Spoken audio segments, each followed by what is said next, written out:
কয়েক বছর আগেও এই জায়গাটায় কয়েকটি কুঁড়েঘর ছাড়া আর কিছুই ছিল না। এখন একটা একটা করে পাকা বাড়ি বেড়ে চলেছে। অন্য জায়গা থেকে মানুষজন এসে এখানে বাড়ি করছে।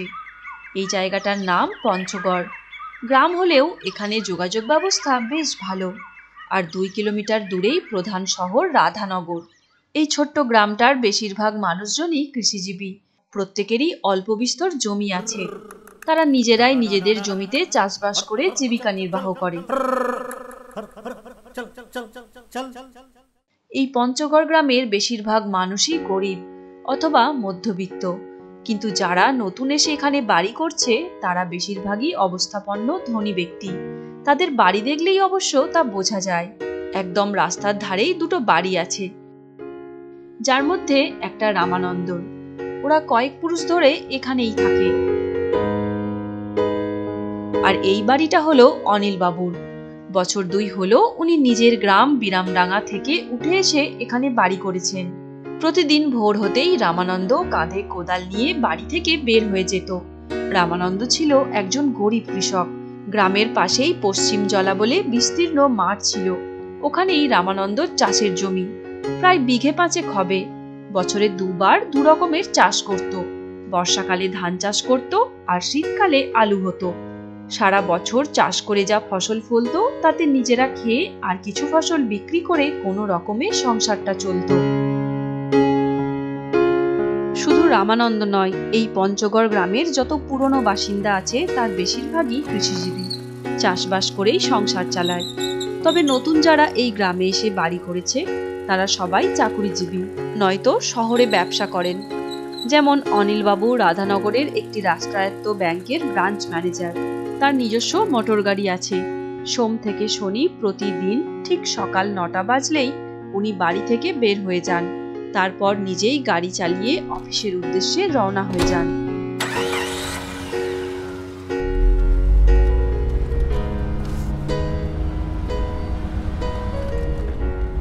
পঞ্চগড় আর তার আশেপাশের জনবসতি বেড়ে ওঠার আর একটা অন্যতম কারণ হলো এই স্কুলটি, প্যাট্রিক মেমোরিয়াল। এটি এখন শুধু রাজ্যের নয়, সারা দেশের অন্যতম সেরা স্কুল হয়ে উঠেছে। এখানকার পরিবেশ, পড়াশোনার মান, পরিকাঠামো, শৃঙ্খলা ইত্যাদি অনেক উন্নত মানের। তাই অনেক দূর দূরান্তের মানুষজনের ইচ্ছা তাদের সন্তানদের এই স্কুলে ভর্তি করানোর।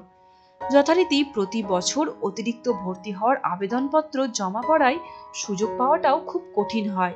অ্যাডমিশন টেস্টে পাশ হলেই তবেই এই স্কুলে ভর্তি হওয়া যায়। অনিল বাবুর ছেলে রবিন এই স্কুলেই পড়ে। 2 বছর আগে অ্যাডমিশন টেস্টে পাশ করে ক্লাস 5-এ ভর্তি হয়েছিল। মেধাবী রবিন ক্লাসে প্রথম হয়। তাই অনিল বাবুর এখানে বাড়ি করার কারণ শুধুমাত্র কাছে অফিস বলেই নয়, বরং রবিনের স্কুলটাও এখান থেকে পায়ে হাঁটা দূরত্বের মধ্যেই। আবার পাশের বাড়ির রামানন্দের ছেলেও প্যাট্রিক মেমোরিয়ালে পড়ে। অনিল বাবুর ছেলে রবিনের সঙ্গে ক্লাস 7-এ। ওর নাম মহাদেব। রামানন্দ গরিব হলে কি হবে, ছেলে মহাদেব পড়াশোনায় খুব ভালো। প্যাট্রিক মেমোরিয়ালে প্রথমবার অ্যাডমিশন টেস্ট দিয়েই চান্স পেয়ে গেছে। কিন্তু সুযোগ পেলেও পড়াশোনার খরচ চালাতে পারবে কিনা সেই ভেবে রামানন্দ স্ত্রী বলেছিল, প্যাট্রিক মেমোরিয়ালে দামি পোশাক, বইপত্র, টিউশনি কত খরচ হবে একবার ভেবে দেখেছো? কোনো বছর ধান হয়তো আলু জলে ভেসে যায়, আবার কোনো বছর আলু ধান ভালো হলেও দাম পাওয়া যায় না। এই তো চাষবাসের অবস্থা। তুমি কি করে মহাদেবের পড়াশোনার খরচ চালাবে বলো তো? তার থেকে ভালো গ্রামের হরিচরণ মুকুন্দবল্লভ স্কুলে ভর্তি করে দাও। সরকারি স্কুল, অত খরচ নেই। আরে না না, তুমি যাই বলো, আমি মহাদেবকে প্যাট্রিক মেমোরিয়ালেই ভর্তি করব। সে আমি যেমন করে পারি, দরকার পড়লে ধার দেনা করেও আমি ওই স্কুলেই পড়াবো। তোমাকে অত চিন্তা করতে হবে না। ছোটবেলায় কত শখ ছিল, ভালো স্কুলে পড়বো, অনেক দূর পড়াশুনো করব, একটা চাকরি করব। কিন্তু ওসব কথা বললে ঠাকুমা কি বলতে জানো? ছেঁড়া কাঁথায় শুয়ে লাখ টাকার স্বপ্ন। তোর বাপকে বলবো কটা ছাগল কিনে দিতে, মাঠে চড়াতে যাবি, 2 পয়সা এলে সংসারের কাজে লাগবে। তোর বাপকে যেমন করে মানুষ করেছি তুইও সেভাবে মানুষ হবি। বাবা মা তো ঠাকুমার কথাই মেনে চলতো। আমার যা হয়েছে হয়েছে, তাই বলে মহাদেবকে আমি এমনটি করব না। ও সুযোগ যখন পেয়েছে তখন সেটা হাতছাড়া আমি মোটেই করব না। ও যদি ঠিকঠাক মানুষ হয় তাহলে আমার অনেকটা আক্ষেপ মিটবে, বুঝেছ? অনিলবাবুর স্ত্রী মিলি ঠিক 9:30টায় রবিনকে স্কুলে পাঠায়। 10টা থেকে স্কুল আরম্ভ হয়। পায়ে হেঁটে স্কুলে যেতে মিনিট 15 লাগে। পাশের বাড়ির রামানন্দের ছেলে মহাদেব বাড়ির সামনে তৈরি হয়ে অপেক্ষা করতে থাকে রবিনের সঙ্গে একসঙ্গে স্কুলে যাবে বলে। আসলে দুজনে খুব ভালো বন্ধু। কিন্তু মিলি রবিন আর মহাদেবের এই বন্ধুত্ব একদমই ভালো চোখে দেখে না। কারণ মহাদেব একটা গরিব কৃষকের ছেলে, একটা ছোট্ট কুঁড়ে ঘরে থাকে। মিলি মনে করে এটা একটা প্রেস্টিজের ব্যাপার, লোকে কি বলবে।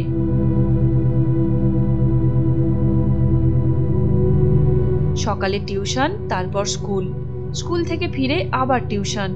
সারা দিনে অনেক পরিশ্রম। তাই রাত 9টার মধ্যেই রবিন ডিনার করে নিত। এরপর 10টা, 10:30 নাগাদ মিলি আর অনিলবাবু ডিনার করত। আজ রবিন ডিনারে বসতেই মিলি বলল, রবি, তুমি একটা কথা ভালো করে শোনো। যার তার সঙ্গে তোমার বন্ধুত্ব করা আমার একদম পছন্দ নয়। মা, আমার তো ওই একটাই বন্ধু, মহাদেব। আর তো কোনো বন্ধু নেই। কেন নেই? ডক্টর কুমারের ছেলে তোমার ক্লাসেই তো পড়ে। তারপর মন্ত্রী সুদর্শনের ছেলে, অফিসার মিস্টার শর্মার নাতি, কত ভালো ভালো ছেলে আছে। তারা কেন তোমার বন্ধু হয় না? সেখানে তোমার বন্ধু কে? না ওই রামু চাষার ছেলে মহাদেব। আত্মীয় স্বজনরা জানতে পারলে মান সম্মান থাকবে না। স্ট্যাটাস বলে তো একটা কথা আছে নাকি?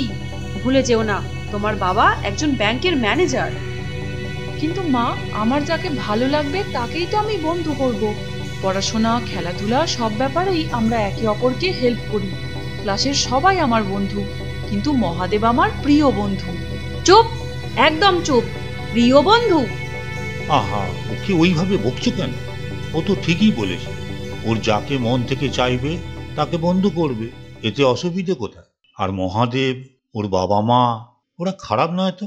ওরা গরিব হতে পারে, কিন্তু ওদের আচার ব্যবহার যথেষ্ট ভালো। অনিলবাবু ছেলে রবিনের হয়ে কথা বলার জন্য মিলি অপমানিত বোধ করল। তাই প্রচন্ড রেগে গিয়ে কয়েক মুহূর্ত চুপ করে দাঁড়িয়ে রইল। তারপর হনহন করে ঘর থেকে বেরিয়ে গেল।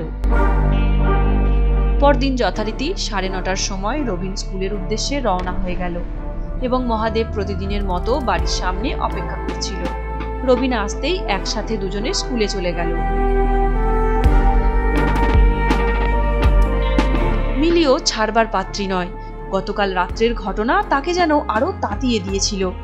তার রাগ স্বামী বা ছেলের উপরে নয়, যত রাগ ওই রামু চাষার ছেলে মহাদেবের উপর। কে না কে ও হবে কিনা তার আদরের ছেলের প্রিয় বন্ধু। কড়া নজরদারি করতে হবে। তাই কাউকে কিচ্ছু না বলে মিলি যাচ্ছে প্যাট্রিক মেমোরিয়ালে। এখন টিফিনের সময়, রবিন কি করছে তা দেখতে হবে। স্কুলের গেটের সামনে দাঁড়িয়ে মিলি ভিতরটা লক্ষ্য করছিল।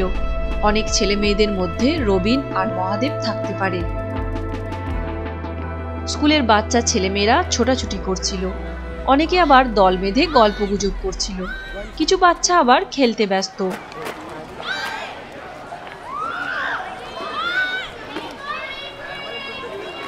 আরে, ওই তো রবিন আর মহাদেব একটা গাছের তলায় বসে আছে। ওরা দুজনে টিফিন করছে। আরে, একটা টিফিনেই তো দুজনে খাচ্ছে। রবিনের টিফিনে মহাদেব কেন খাবে? ও টিফিন আনতে পারে না? আচ্ছা, এই জন্যই তাহলে রবিনের সঙ্গে বন্ধুত্ব করা।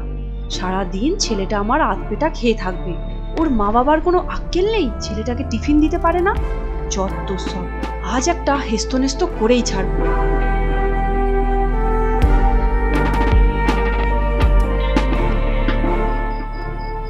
রাত তখন 8টা। অনিলবাবু বাড়ি ফিরে পড়েছেন। সেই সময় মিলি মহাদেবকে বাড়ি থেকে ডেকে নিয়ে এসেছে।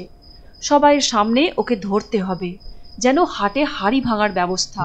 মহাদেব ভয়ে ভয়ে ঘরের মেঝেতে এসে চুপ করে বসে আছে। পাশেই রবিন দাঁড়িয়ে আছে। অনিলবাবুও কৌতূহলপূর্বক তাকিয়ে আছে। কেউ জানে না হঠাৎ মিলি মহাদেবকে কেন ডেকে এনেছে। মিলি রবিনকে প্রশ্ন করলো, রবি, তোমাকে রোজ স্কুলে যাওয়ার সময় যে টিফিন করে দিই, সেই টিফিন তুমি কি করো? খাই তো, আবার কি করব? হ্যাঁ খাও, কিন্তু সবটা খাও না, কিছুটা খাও আর বাকিটা লোককে বিলিয়ে দাও। তোমার যতটা খাবার খাওয়া দরকার আমি ঠিক ততটাই তোমাকে দিই, অথচ সেই খাবার তুমি সব খাও না। আর মহাদেব, তোর মা তোর জন্য টিফিন করে দিতে পারে না? তুই কেন রবিনের টিফিন থেকে খাস? তোর লজ্জা করে না? কি রবি, তুমি তোমার টিফিন মহাদেবকে দাও, আমি ঠিক বলছি তো? না মা, তুমি ঠিক বলনি। কি? আমি ঠিক বলিনি? আমি বরঞ্চ মহাদেবের টিফিন খাই। আমার টিফিন খাওয়া হয়ে গেলে ও আমাকে বলে, মা একটা নতুন জিনিস করেছে, একটু খেয়ে দেখ। আমি তো মাঝে মাঝেই ওর থেকে টিফিন নিয়ে খাই। আমি আমার টিফিন থেকে ওকে খেতে বললেও ও কিছুতেই খায় না। তুমি একদম মিথ্যে কথা বলবে না। সঙ্গ দোষে তুমি যে এতটা বাজে ছেলে হয়ে গেছো তা আমি ভাবতেও পারিনি। আজ আমি নিজে টিফিন টাইমে তোমাদের স্কুলের গেট থেকে দেখেছি, একটা গাছের গোড়ায় বসে তোমার টিফিন বাক্স থেকে তোমরা দুজনে টিফিন করছিলে। তুমি ভুল দেখেছো মা, ওটা মহাদেবের টিফিন বাক্স ছিল। আমার টিফিন বাক্সটা তুমি তো আজ আমার ব্যাগে দিতেই ভুলে গেছো। টিফিন টাইমে যখন দেখলাম যে ব্যাগে আমার টিফিন বাক্সটাই নেই, তখন মহাদেব বলল, অসুবিধা নেই, আমার টিফিন থেকেই আজ না হয় দুজনেই খেয়ে নেব। মা দেখো, আমার টিফিন বাক্সটা এখনো ওই চেয়ারের উপরে রাখা আছে।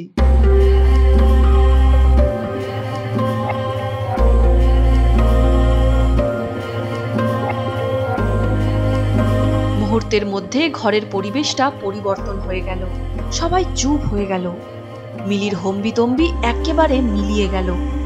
একটা অপরাধ বোধ তাকে গ্রাস করছিল।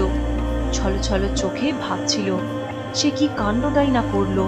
সবার কাছে সে তো আরো ছোট হয়ে গেল। আসলে নিজের মনটাকে ছোট করলে মাঝে মাঝে নিজেকে ছোট হয়ে যেতে হয়, তখন নিজেকে শোধরাতে হয়, মনটাকে বড় করে ছোটর গ্লানি ধুয়ে ফেলতে হয়। কিন্তু সবাই তা করে না। মিথ্যা জেতার চেষ্টায় মনটাকে আরো ছোট করে ফেলে, আর তখন অনেক ভুল হতে থাকে। অনেক ভালো ভালো জিনিসগুলোও খারাপ মনে হয়। আর আমাদের মধ্যে যত কিছু অকৃত্রিম জিনিস আছে, তার মধ্যে অন্যতম হলো বন্ধুত্ব। প্রকৃত বন্ধুত্বে কোনো স্বার্থ থাকে না, শুধু থাকে মনের মিল, তাতে সে হোক না গরিব। বন্ধুরা, তোমাদের এই গল্পটি কেমন লাগলো তা অবশ্যই আমাদের কমেন্টে লিখে জানিও। আর ভালো লাগলে অবশ্যই লাইক আর অনেক শেয়ার করো। আর এইরকমই আরো সুন্দর সুন্দর গল্প দেখার জন্য আমাদের চ্যানেল চুকিতকিত বাংলা কার্টুনকে এক্ষুনি সাবস্ক্রাইব করে পাশের বেল আইকনটি প্রেস করে রাখো। ধন্যবাদ।